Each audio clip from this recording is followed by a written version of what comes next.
तो बच्चों, आज का हमारा जो लेक्चर है वो chapter 2 class 6 JNV entrance exam के लिए है। और जो चैप्टर 2 है उस चैप्टर का टाइटल है 4 fundamental operations on whole numbers. तो सबसे पहले बच्चा हम बात करेंगे होल नंबर क्या होता है। होल नंबर, ठीक है। तो अभी जो हमारी प्रीवियस क्लासेस गई है, प्रीवियस लेक्चर्स जो मैंने दिए हैं, उनमें मैंने सबसे पहले आपको नंबर्स के बारे में बताया था, फिर मैंने आपको नंबर सिस्टम के बारे में बताया था, फिर उसके बाद मैंने टाइप्स ऑफ नंबर्स वगैरह के लिए बताया था, ये सारी चीजें। तो उन्हीं में मैंने होल नंबर भी बताया था। तो होल नंबर की जो बेसिक डेफिनेशन होती है वो क्या होती है कि नंबर starts from 0, मतलब वो वाले नंबर्स जो कि 0 से स्टार्ट हो। जैसे हमारे पास सीरीज है 0 1 2 3 4 5 एंड सो ऑन। 0 से स्टार्ट होके बाकी सभी नेचुरल नंबर, ठीक है। तो बेसिक डेफिनेशन जो आती है हमारे पास होल नंबर की, जो बेसिक डेफिनेशन आती है वो है नंबर स्टार्ट्स फ्रॉम 0, ठीक है। तो अब इसमें जो होता है, आप ये भी बोल सकते हो whole number is the combination of 0 and natural numbers, ठीक है। मतलब 0 और बाकी के जो होते हैं वो सारे नेचुरल नंबर होंगे। तो मतलब 0 और नेचुरल नंबर का combination, that is called as whole number, ठीक है। तो अब हम लोग पढ़ेंगे फंडामेंटल ऑपरेशंस ऑन दैट। अब हमारे पास जो 4 फंडामेंटल ऑपरेशंस आते हैं, 4 फंडामेंटल ऑपरेशंस, तो बच्चों जी पहला फंडामेंटल ऑपरेशन हमारे पास आता है क्लोजर लॉ। तो ये हमारा पहला फंडामेंटल ऑपरेशन है। तो इस ऑपरेशन में आप क्या चीज करते हो, आप ये बोलते हो कि a plus B equal to C. मतलब दो नंबर्स जब जमा होते हैं, जब प्लस होते हैं, ऐड होते हैं, ऐड होने के बाद जो हमारे पास रिजल्ट आता है वो हमारे पास एक नया नंबर आता है, ठीक है। अब जैसे एग्जांपल में ले रहा हूं, इसमें 2 प्लस 1 इक्वल टू 3। अब देखो बच्चों, यहां भी ये भी हमारे पास एक नंबर है, ये भी एक नंबर, तो दोनों जमा हुए थे तो ये तीसरा नंबर बना दिया, ठीक है। अब हम सेकंड लॉ के ऊपर चलेंगे। जो सेकंड लॉ हमारे पास आता है, सेकंड लॉ हमारे पास आता है कम्यूटेटिव लॉ। इसमें बच्चा जी आपने क्या चीज करनी है कि आपके पास दो नंबर हैं, जब आप दो नंबर को ऐड करोगे तो आपके पास रिजल्ट में, अगर आप इसको इनकी जगह भी रिप्लेस करोगे, मतलब कि अगर आप इंटरचेंज करोगे इनकी जगह, जैसे पहले हमने लिखा a फिर b, अब यहां पे लिखा b फिर a, मतलब क्या हुआ कि यहां पे आपने जगह चेंज की है इनकी, ठीक है, मतलब पोजीशन चेंज की है। एग्जांपल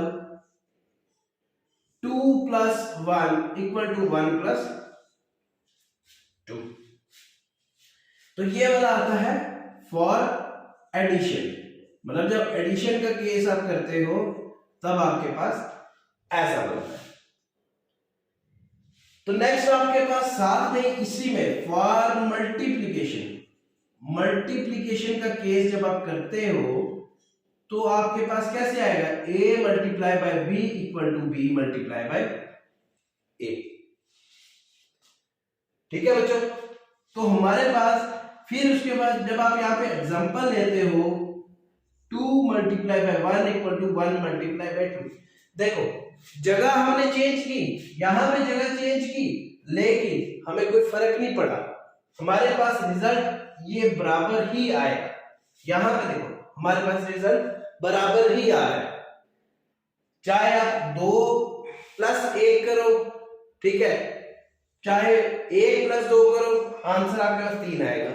अगर मल्टीप्लिकेशन का केस कर रहे हो 2 और 1 जब आप मल्टीप्लाई करोगे या 1 और 2 मल्टीप्लाई करोगे, आंसर आपके पास 2 ही आएगा।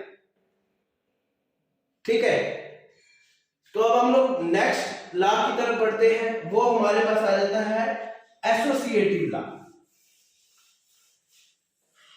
थर्ड लॉ हमारे पास एसोसिएटिव लॉ। अब इसमें क्या है, अब हमने कॉमोटेटिव में 2 इंटीजर या 2 नंबर्स लिए थे, इसमें हम 3 नंबर्स लेंगे और उनको सम करेंगे। आप इसको ये भी कर सकते हो a प्लस बी प्लस सी, या इन दोनों को प्लस करो पहले फिर a को करो, या a प्लस बी पहले करो तो c को बाद में करो। Example 2 plus 3 plus 4 equal to 2 plus 3 plus. अब देखो यहां पे 7 प्लस 2, यहां पे 5 प्लस 4, तो आंसर इज 9। ये आपका एसोसिएटिव लॉ है।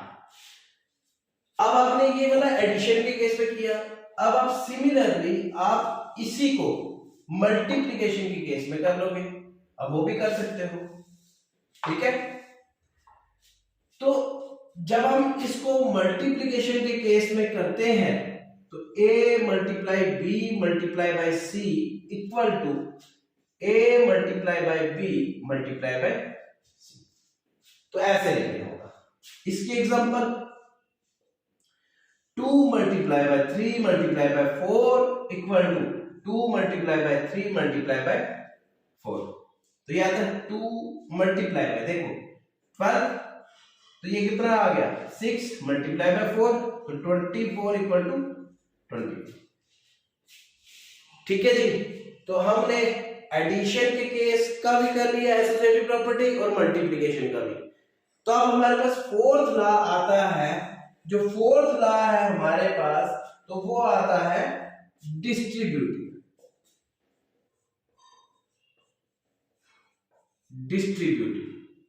लॉ। अब देखो बच्चा जी, इसमें डिस्ट्रीब्यूटिव लॉ में आप क्या करते हो, मल्टीप्लिकेशन ओवर एडिशन, मतलब a multiply by b plus c, या आपका आता है a मल्टीप्लाई बाय b, देखो a multiply by b plus फिर से a मल्टीप्लाई बाय c। ठीक है, ये आपका डिस्ट्रीब्यूटिव लॉ है। जैसे example 2 multiply by 3 plus 4 equal to 2 multiply by 3 plus 2 multiply by 4। आपका आगे 2 मल्टीप्लाई बाय, देखो बच्चा यहां पे एक कंसेप्ट आपको क्लियर होना चाहिए, जब भी आप ऐसी प्रॉपर्टी करते हो तो सबसे पहले आपको जो बॉड मास्क है, वी बॉड मास्क का कंसेप्ट जो है वो क्लियर होना चाहिए। उसके बाद वी बॉड मास्क के कंसेप्ट को लेके अगर बात करें तो सबसे पहले देखो इसके बारे में मैं आपको बताऊंगा नेक्स्ट आने वाले लेक्चर्स में। तो आपने एक चीज याद रखनी है, बस ये कंसेप्ट दिमाग में डाल लो कि सबसे पहले ब्रैकेट के अंदर जो भी होगा उसको सॉल्व करना पड़ेगा। ठीक है, अब यहां पे देखो ये आ गया 7 इक्वल टू कितना आ गया 6 प्लस 8, देखो 7 टू द 14 इक्वल टू 14, तो ये हमारा डिस्ट्रीब्यूटिव लॉ है। ठीक है, तो अब हम लोग थोड़ा सा प्रॉपर्टीज ऑफ जीरोस के बारे में पढ़ेंगे। ठीक है, प्रॉपर्टीज ऑफ जीरोस क्या कहती है? Properties of zeros. तो फर्स्ट प्रॉपर्टी हमारे पास क्या कहती है कि व्हेन वी ऐड और subtract zero from number, we will get the same number। ठीक है जी। जैसे example 2 plus 0 equal to 2, 2 minus 0 equal to. देखो फर्स्ट प्रॉपर्टी ये है, properties of zero. First property कि अगर हम लोग एडिशन करें जीरो का या हम लोग सब्ट्रैक्ट करें जीरो का किसी नंबर से, तो हमारे पास रिजल्ट जो है नंबर ही आएगा, जो कि मैंने अभी आपको बताया। उसके बाद हमारे पास सेकंड प्रॉपर्टी आती है। सेकंड प्रॉपर्टी में ये है कि when we multiply or divide zero by, पहले आप इसकी कर लो, मल्टीप्लाई कर लो, मल्टीप्लिकेशन की कर लेते हैं। when we multiply zero with any number, we get zero.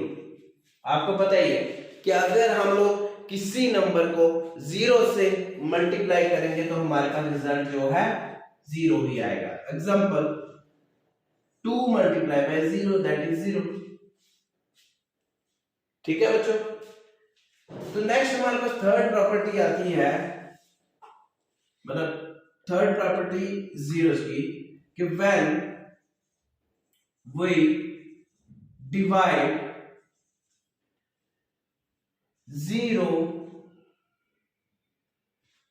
by, या आप ये लिख सकते हो when we divide any number, या आप ये लिखोगे when we divide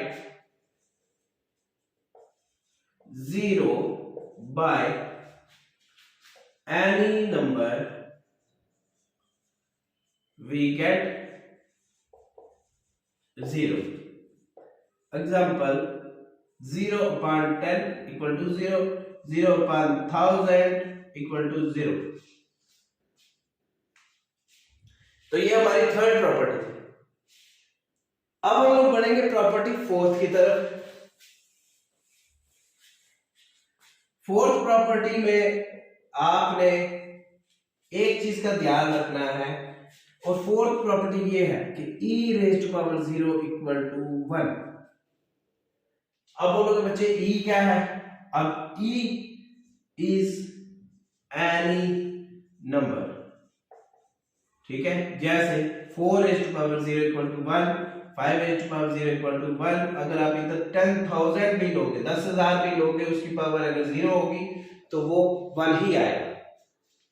ठीक है, तो अभी तक हमने पढ़ी, पहले सबसे पहले होल नंबर क्या होता है, उसके बाद हमने पढ़ा प्रॉपर्टीज ऑफ होल नंबर, वो पढ़ा 4 फंडामेंटल ऑपरेशंस, जो लास्ट पढ़े हैं हमने, closure law, associative, commutative, distributive, ये 4 लॉ हमने पढ़े।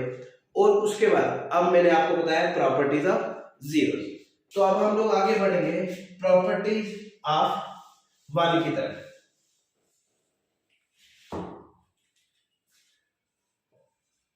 और ये बहुत सिंपल है, प्रॉपर्टी ऑफ वन जो है बहुत इजी है।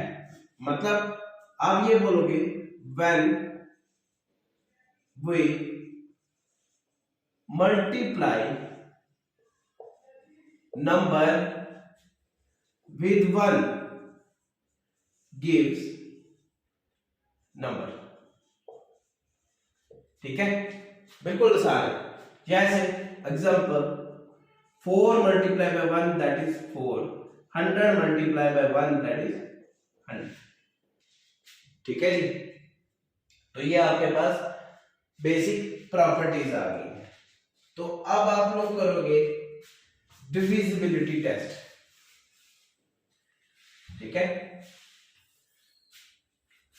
डिविजिबिलिटी टेस्ट,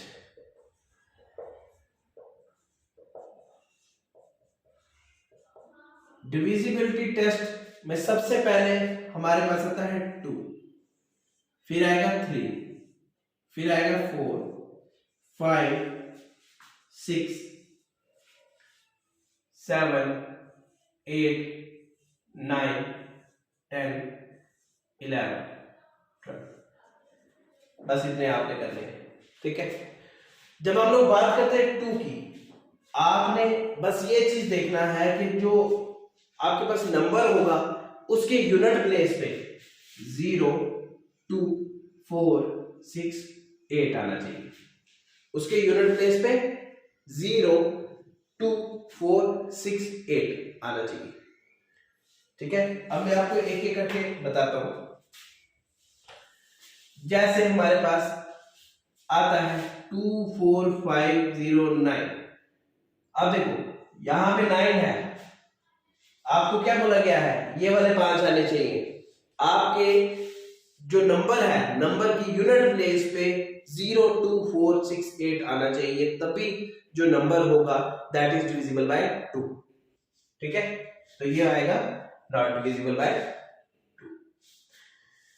अच्छा जी, अब हम लोग बढ़ते हैं 3 की तरफ। 3 की तरफ आपके पास नंबर है 2, 4, 6, 8। आपने क्या करना, इन्हीं नंबर्स को प्लस कर देना है, ठीक है। जब भी इन नंबर को प्लस करोगे, देखो 2 + 4 + 6 + 8 प्लस किया 6, 4, 8, 6, 8, 14, 4, 18, 18 और 2 20, और ये 20 इज नॉट डिविजिबल बाय 3 है। आपका जो सम होगा, जितने भी नंबर होंगे उनका सम होगा, अगर वो सम 3 से डिवाइड होता है तो आप ये बोल सकते हो hence the given number is divisible by 3, ठीक है। अच्छा जी, अब आपने करना है 4th का डिविजिबिलिटी टेस्ट। 4 का आपने चेक करना है कि जैसे आपके पास एक नंबर है 4320, आपने ये वाले नंबर देखने हैं, इसके दो लास्ट वाले 2 डिजिट देखने हैं कि अगर ये 2 डिजिट जो है, मतलब ये जो पूरा डिजिट लिखे हुए जैसे 20 लिखा हुआ है, अगर 24 से डिवाइड होता है तो आप बोलोगे hence the given number is divisible by 4। उसके बाद बात करते हैं हम लोग 5 की तरफ चलते हैं। आपने 5 में सिर्फ याद रखना है 0 और 5 आना चाहिए आपके नंबर के लास्ट में। जो लास्ट डिजिट होगा उसके यूनिट प्लेस में या तो 0 आए या तो 5 आए, ठीक है। फिर आप बोल सकते हो hence the given number is divisible by 5। फिर उसके बाद बात करते हैं हम लोग 6 की तरफ। तो इसमें आपने क्या चीज करनी है, आपको देखना है कि अगर 2, 3, 5, 0 ये वाला नंबर है, अगर ये 2 से डिवाइड होता है, अगर ये 3 से डिवाइड होता है तो आपने बोलना है hence number is divisible by 6, ठीक है। तो बच्चों अभी तक हमने पढ़ा कि 6 तक कैसे डिवाइड करते हैं। अब बात आती है 7 की। आपने इसको ध्यान से समझना है।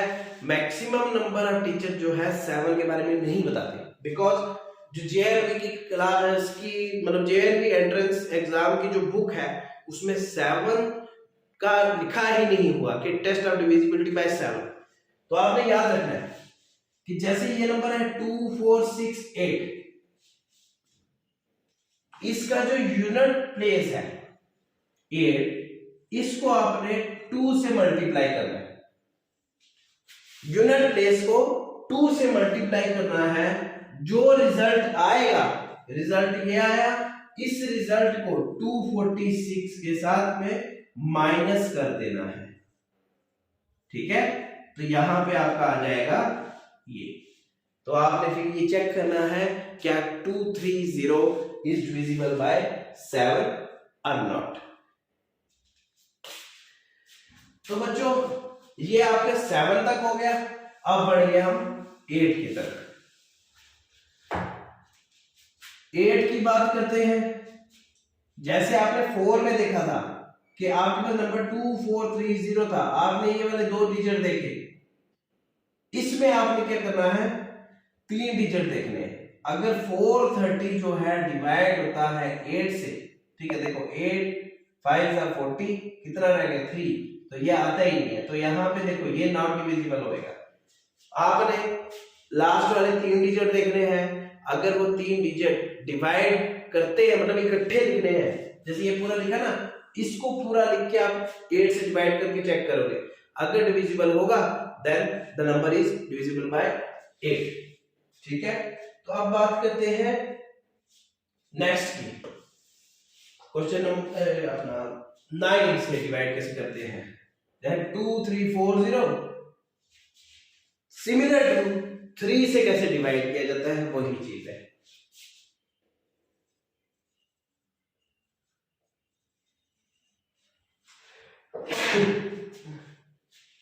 सॉरी, तो सिमिलर टू 3, आपने ये कंसेप्ट देखना है, ध्यान रखना है इसका कि जब भी आपको 9 का पूछा जाए, आपने समझ लेना है कि सभी डिजिट्स को प्लस करना है, प्लस करके फिर उसको डिवाइड करके देखिए। अब आ जाओ आप 10 का। तो 10 का आपने याद रखना है कि यूनिट प्लेस डिजिट इज 0, मतलब जो यूनिट प्लेस पे डिजिट होंगे, जैसे 21503 है, तो यूनिट प्लेस पे आपके पास जो नंबर है वो आता है 3, बट आपके पास 10 में क्या बोला गया है कि यूनिट प्लेस पे डिजिट आना चाहिए 0, तब जाके गिवन नंबर डिवाइड होगा 10 से। अब बच्चा जी आप 11 का समझ लो। 11 217836, इस केस में आपने करना है जो ऑड वाले होंगे उनको अलग कर देना है, इवन वाले होंगे जो अलग कर देना, मतलब कि इवन नंबर और ऑड नंबर पोजीशन में। अब देखो ये आ गया ऑड नंबर वाला, ये आ गया ऑड नंबर वाला, और ये आ गया ऑड नंबर वाला, ये आ गया इवन नंबर वाले। देखो 186, इनको प्लस करना है सबको अलग अलग, कितना आएगा, इसका 12 आ गया, इसका आ गया 15। अगर ये इक्वल टू आएंगे, मतलब 12 अगर इक्वल टू आता है किसी नंबर के, तो आप ये बोल सकते हो कि given number is divisible bye 11। ठीक है, और बच्चा जो 12 का कंसेप्ट है, 12 का आपने कंसेप्ट दिमाग में रखना है। 12 का नंबर 3 एंड 4 से डिवाइड होना चाहिए, मतलब आपका जो गिवन नंबर है अगर वो 3 या 4 से डिवाइड हो गया तो ये आपका नंबर 12 से भी डिवाइड होगा। ठीक है, तो ये हमारे कोई बेसिक कंसेप्ट थे जो कि आपके बेसिक फंडामेंटल ऑपरेशंस थे, और हमने डिविजिबिलिटी टेस्ट पढ़ा। तो नेक्स्ट लेक्चर में हम कुछ फार्मूलाज पढ़ेंगे, और आपका टॉपिक है यूनिट डिजिट, मतलब यूनिट डिजिट के बारे में पढ़ेंगे कि जब भी आपके पास कोई नंबर किसी से मल्टीप्लाई करते हो तो आपको यूनिट प्लेस में क्या आता है। ठीक है, तो वो भी करेंगे, और नेक्स्ट लेक्चर में उसी के बेसिस पे हमारे क्वेश्चंस होंगे, मतलब कि हमारा आज का पढ़ा हुआ और हमारा जो नेक्स्ट लेक्चर होगा उसमें जितना भी पिछला पढ़ा होगा वो सारा हम लोग रिवाइज करेंगे और क्वेश्चंस करेंगे। ठीक है।